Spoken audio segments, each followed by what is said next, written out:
Avril Benoit is the executive director of MSF USA, which is also known as Doctors Without Borders.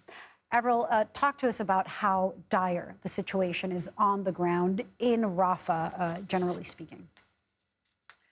Well, Liliana, it's terrifying for everyone, and we are supporting several hospitals in that Rafah area, 4 hospitals, a couple of clinics, a couple of health posts. And so we're seeing the surge of not only injured people over the last 4 months and a lot of other people trying to seek refuge in these hospitals, but around it, this threat of the full-scale ground invasion is filling people with a kind of terror that we haven't seen before, even with all the tanks and the artillery and the fighter jets and the sniper fire that people have had to flee over the last months over and over again to reach the one place that seemed to be the one that Israeli authorities were saying would not be targeted and was the place to go. And so once again, we see clearly that no place in Gaza, there is nowhere for people to go.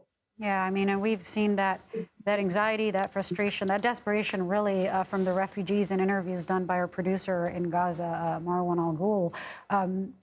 You have to wonder, I mean, if people are somewhat safe, you can't really say they're safe there, that's where aid is getting to them too. What kind of aid is actually getting into Rafah that then might be even complicated further if they have to go somewhere else?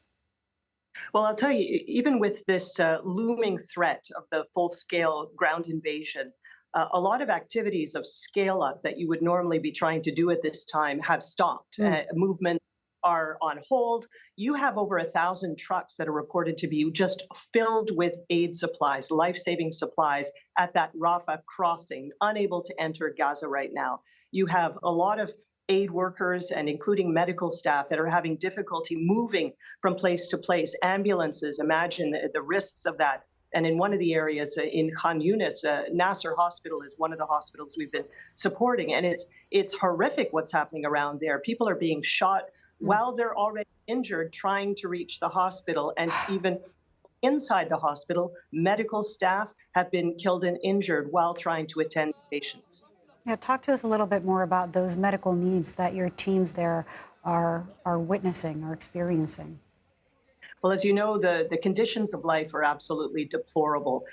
We know that there's a shortage of food. And so in Rafah, for example, there's said to be only a couple of days left of food for the population. And that's why the trucks coming in with the supplies are so important.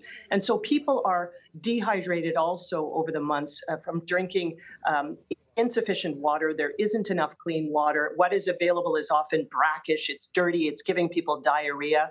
In the hospitals, we're seeing people with catastrophic injuries, people who need major surgery with full anesthesia and all the follow-up care to allow them to recover. And, we have severe burns from all the explosions, a lot of children in the hospitals. So the numbers are horrific. We know in addition to the 28,000 reportedly killed that we have roughly 68,000 have been injured over the last 4 months. And even a well-functioning healthcare system, which the Gaza system was not beforehand, would be absolutely buckling under the pressure of all these injured people. And that's certainly what we're seeing now. The aid is nowhere near sufficient. And if anything, we would say next to impossible to deliver properly. Gosh, and I can't imagine just if the offensive continues, how much more of that need won't be met. Avril Benoit, thank you so much. Thank you.